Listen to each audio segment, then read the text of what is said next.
For over 100 years, the gridiron has tested the will, commitment, and fortitude of two schools separated only by 55 miles of Highway 85.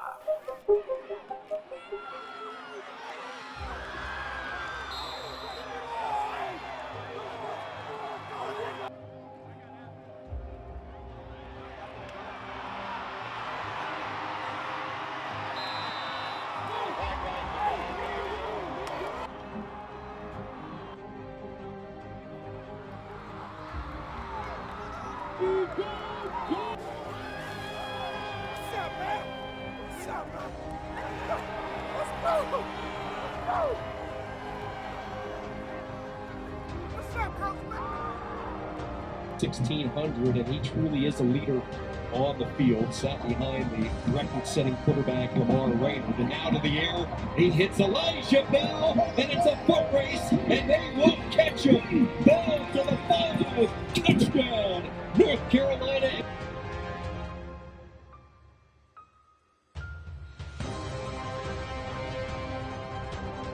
The game is epic. It's coming down to this final drive, and it's what I do. And that's what I want. I want the ball in my hand because I want the storyline to be Hooker helps to drive A&T back, right? The whole scene is set. I used to play pretty good against them. I used to play really, really good against them. I think I didn't enjoy that Kelly Stadium they had up there. I thought the fans was too close to you, you know, because they yell stuff at you, throw stuff at you, go buy a cup of soda, drink part of it. The other half, they're going to hit you in the back of the head with it. It was my third year when I was the drum major when we actually played them. And I think the rivalry got a little stronger back in the early 90s. I think something happened at a basketball game, and then everything was, you know, A&T against Central. It's the exhilaration, the intensity, the agony of defeat. It can sometimes interrupt friendships, yet build traditions. It's simply the greatest HBCU rivalry in the nation. North Carolina A&T versus North Carolina Central, the Aggie Eagle Classic. I learned how to write a check by coming to A&T. Sounds very simple, but here I am, I was about to graduate and not having any idea how to write a check. An instructor, Dr. John Moores, in manufacturing, asked me if I knew how to write a check. I don't know why he asked me, but he did, and I did. And he took the time out to sit down and have him show me how to write a check. As a matter of fact, he had me a stack of bills and his checkbook, and I wrote check. So once he learned out that once he became aware that I did not know how to write checks, he taught me how, and then also reinforced that teaching as well. And I have to say another thing about Dr. Moore. And there are a couple other instructors too I can even mention, but I can recall, and this actually goes back to the Central game. Prior to the start of the season, no one knew this. Still, my roommate's the only person that knows this. I broke my right foot prior to preseason camp. So I came in, I had a cast on.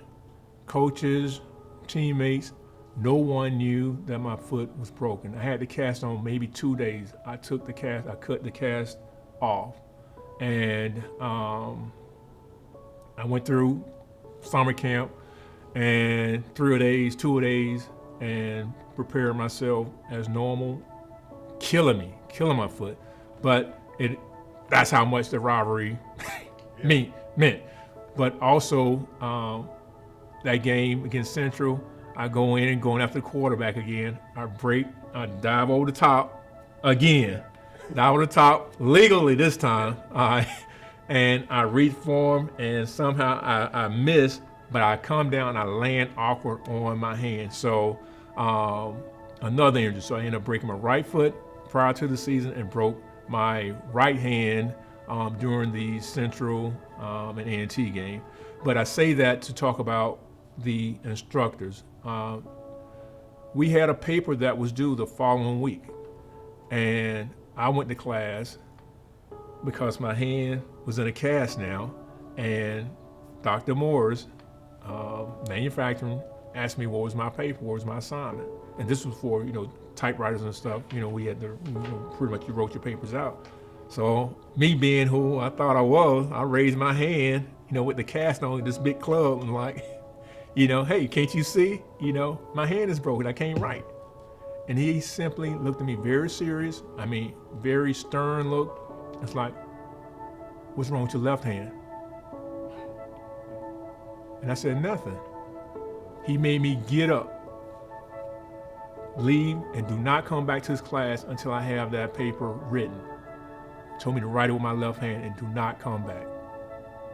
So when I say about the experiences, there was no excuse that you could give him that was good enough to be acceptable. So you always have to find a way. So when we talk about life preparations, there's always a way, whether it's around, under, or over top, but there's always a way to get things done.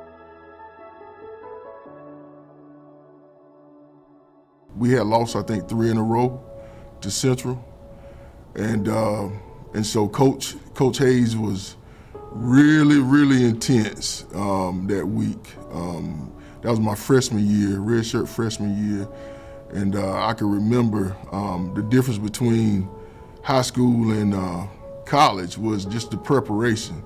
Coach, we went over plays seemed like a million times.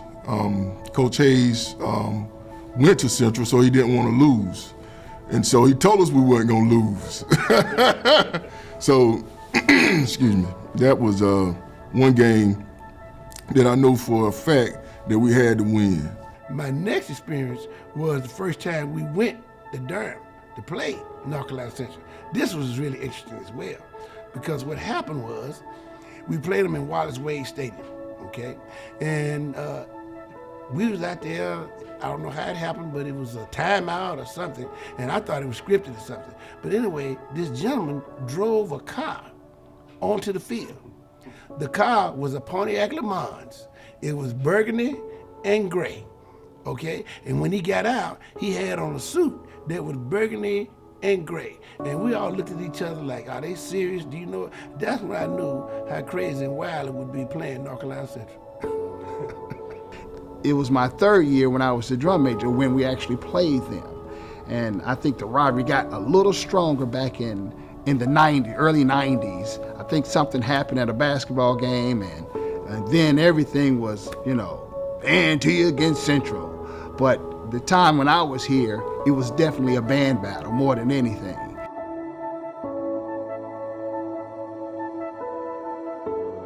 I could remember, and I have a photo at home of me running the ball and a player from Central, I think he was number 50 at the time, I don't know his name, but I have a 22 by 30, I think, photo of the player having his helmet just about falling off his head because of a hit that I delivered to him.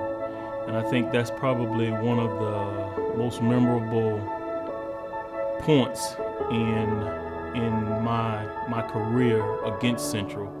And I've never shared that with anyone on Facebook because of not trying to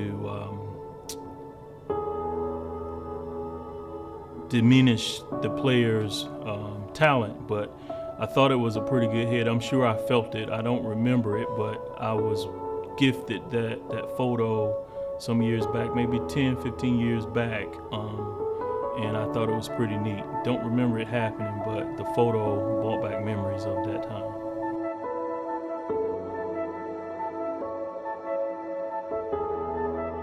I think it was on, Thanksgiving Day, I believe, if I'm not mistaken. And had a pretty good day. I was the MVP for that game. We beat them. I ran a 91-yard touchdown back, punt return in that game to make sure that we win. But basically, I was always one that making sure I covered down on any position that was having any kind of weaknesses or lack of strength to be able to make sure that we win. And I was kind of like an old man in a child's image and body out there with, young brothers. That was a play I had made on the sideline and I tackled one of the running backs from Central, and it was on the sideline. A couple of people got bowled over, and I still have the film on that too. A couple of people got, I call it, I said bowling ball, or you got bulldozed, you know, because of the hit. And as I was getting up, one of their teammates or players actually kicked me, while I was down. So when we talk about the intensity of a rivalry, made a shot on the sideline. In my opinion, good hit. Okay, maybe not from their perspective, but the guy didn't get back up. So I walked off, and it was good hit to me. But the guy did. One of the teammates did kick me on the sideline, and again, it was almost like insult to injury, or adding to the blow that they're already delivering to us. And within a couple of plays later, trying to make something happen, really try to excite the fans, really try to make this game impactful, really try to set the tone and stage going into the next, because basically the game was over with. So Air Harvey was underneath the quarterback, was underneath the center and calling his cadence. And I tried to anticipate the snap count. And what actually took place several plays before, I've just been going through, listening to his cadence and following his cadence. Okay, all right, here we go, here we go, here we go. All right, we call a stunt. This is an opportunity I can get him. You know what I mean? And I went airborne from the middle linebacker position, and they did not hike the ball. And it was too late to stop. So in midair, they didn't hike the ball. I had a collision with Air Harvey, and pretty much all hell broke loose. So you dove over the center? Dove over the center, went atop, hit the quarterback, got through, dodged a couple of their teammates, what have you. Earl went down, and fight broke out. So benches cleared from both sidelines, and that's probably one of the most memorable plays of my career. So with that being said, it was not intentional. Tried to anticipate the snap count, but I cannot sit here and honestly say that I was not fueled by the athlete who kicked me when I was on the sideline. To me, it wasn't any different. We played our first game at Carter Finley in the Aggie Eagle, and so going and experiencing or being closer back to Eastern North Carolina, where my family could come and see my first game, it was one of those things where I think it was almost a full circle moment, in that they were able to see that, oh yeah, mama's baby is really, really going off to college and is playing football. And so I was more intrigued with, I think, looking up in the stands and finding my mama and seeing where she was than being nervous, more say, about what was ahead of us. One of my best friends was in North Carolina Central's band from my high school. And that was at 1800 Seabrook Road back in Fayetteville, North Carolina, E.E. Smith High School. So I knew he was coming into the stadium with the big hat, a whistle, the mace, and a cape as the drum major of North Carolina Central's band. So I knew he was getting ready to bring a band that was going to show out and do what all he had to do to make the crowd respond. So I knew that was personal for me, and I knew I couldn't let him come in and just take over the A&T's crowd from our band. So me, after he got through performing his halftime show, I knew I had to jump over the hurdle and give it to him with my hat, my whistle, my cape, and my mace, and just outdo his performance. It was an experience that lasts a lifetime. He and I are best friends, but it was still competitive. We had to make sure that our show was the absolute best. And we raised the bar. We had the crowd to their feet, so it was a wonderful experience for me, something I never forget. And right after the halftime show, we had a halftime break, and at that break, we both met up on the track in our uniforms, and we embraced each other, not seeing each other for a period of time, and just compliment each other's show and did a little bragging and all that kind of stuff. But some kind of way it was a nice picture taken, and that picture is seen quite often in our A&T Central halftime show battles throughout the years. And I'm proud that that picture still exists, and I get calls all the time about that particular picture. But I will never forget that experience. It was one of my best friends on the other side of the field, and we was going at it, and I know what he was gonna bring, and I had to bring more. And of course, we had to show up for Dr. Hodge. But he's the fastest man in the NFL. Okay, Will Stark goes wide to the right, and there's a fumble. And let's see who gets the football. The ball is still rolling around, and I don't know. It looks as though we missed it. A&T had an opportunity, and they got it. A&T took the fumble, and that gives A&T the breaks now. As the tide has turned momentarily. Well, that's a momentum stopper right there, or turner. I tell you, that was a big play by North Carolina A&T, able to come up with that fumble. And of course, Central helped it out with a bad snap from center. And a lot of football players, instead of falling on the ball, try to pick it up and make something happen. Consequently, that left the door open for the Aggies, so they have it 1st and 10 on Central's 38. We got the ball on our 30 going out, and we're chipping at it. We're knocking it down, and we're getting there, and I'm looking at the clock, and we got about a minute left to go in the game, but it's 3rd down. Call a play, I roll out to the left. I got a receiver in the corner on the scramble drill, and I throw it to him. Robert Massey is 3/4 away at the other goal, on the other side of the other goalpost, runs all the way to the corner of the end zone, dives, picks off the pass. Wow. Game over. When I think about A&T and Central, it's bitter for me. So I think about that. And every time I see Massey, I remind him of how much disdain that I do have for his athleticism. With the A&T band, exciting. It was full of energy. Just marching from Fraser Hall through the campus, A&T's campus, and seeing everybody headed toward the stadium, and the band is creating this parade atmosphere and the pep rally environment, and just getting into the stadium. I mean, that was a nice march, and enjoying that time just getting there. And then that experience in the stadium in itself was just overwhelming for me, my first time as a freshman there. And just to see these, the players, the crowd, the cheerleaders, and of course, being in the band where we sat, and just enjoyed that whole experience. And it was just a phenomenal experience.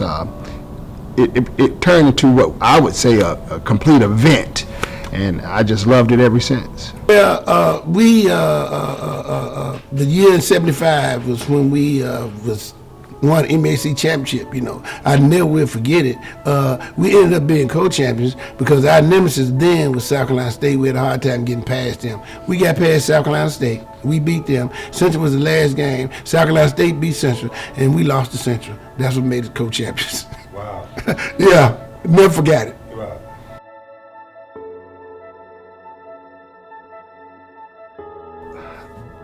The significance for the HBCUs, especially North Carolina A&T, and where we have moved is very significant. I believe that North Carolina A&T has raised the bar and become one of the institutions on the global stage now. I think that we are all over the place throughout the United States.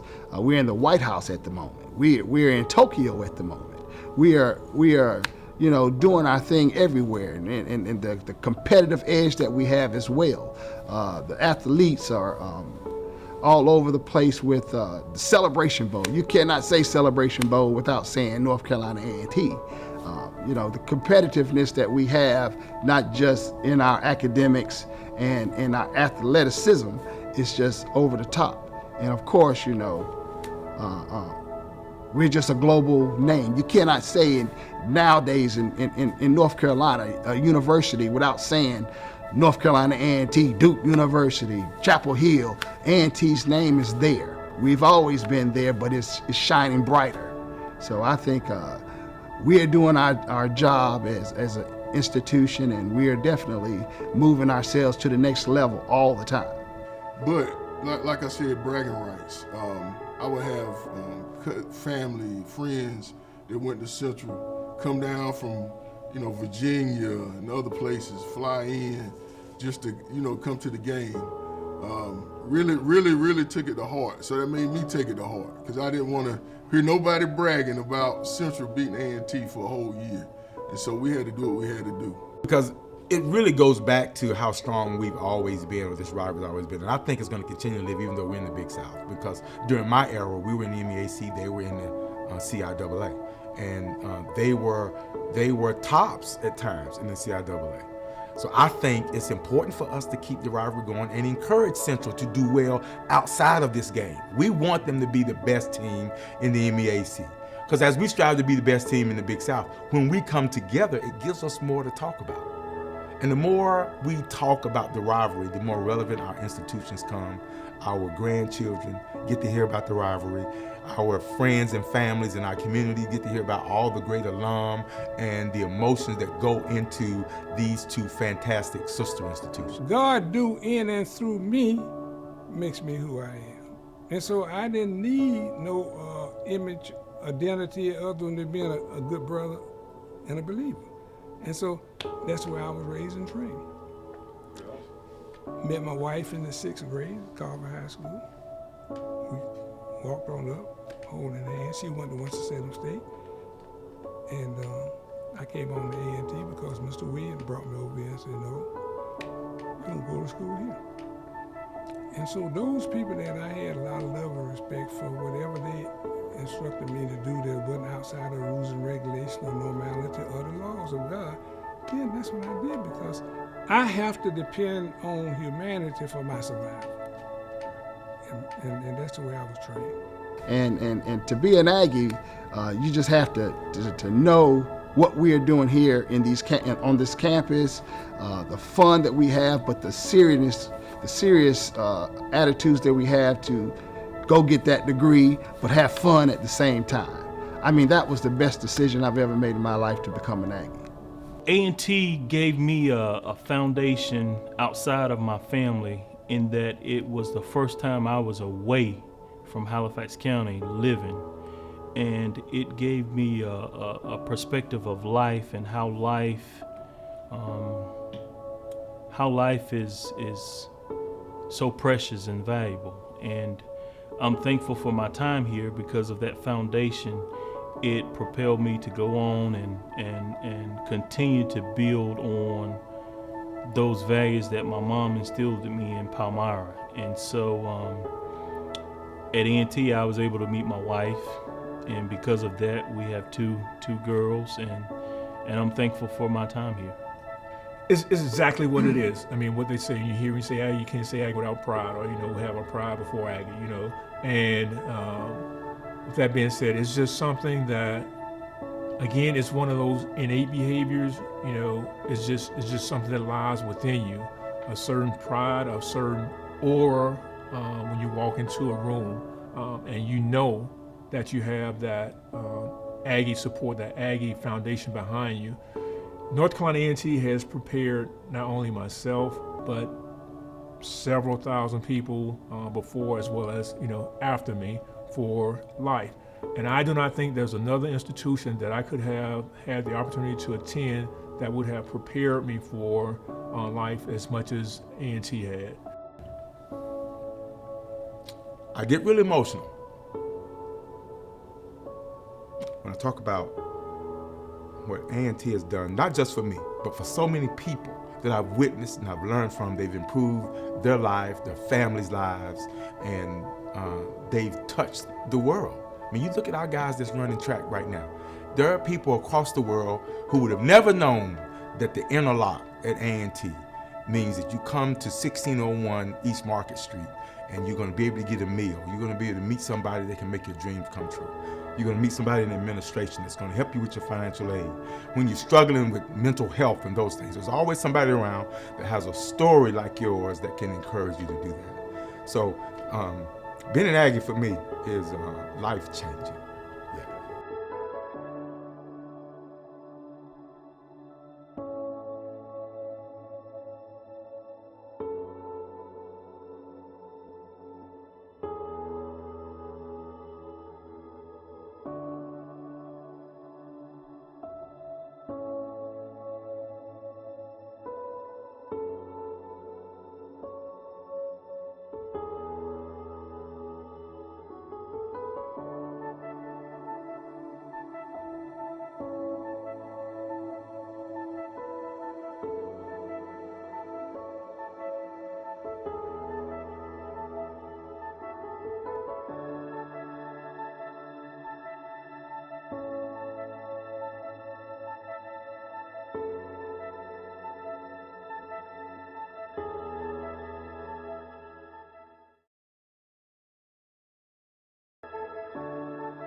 So I got a lot of, why you going to A&T, why you ain't going to Central, and you know, but I enjoyed it. I love Coach Hayes from the first time I met him. Is life-changing.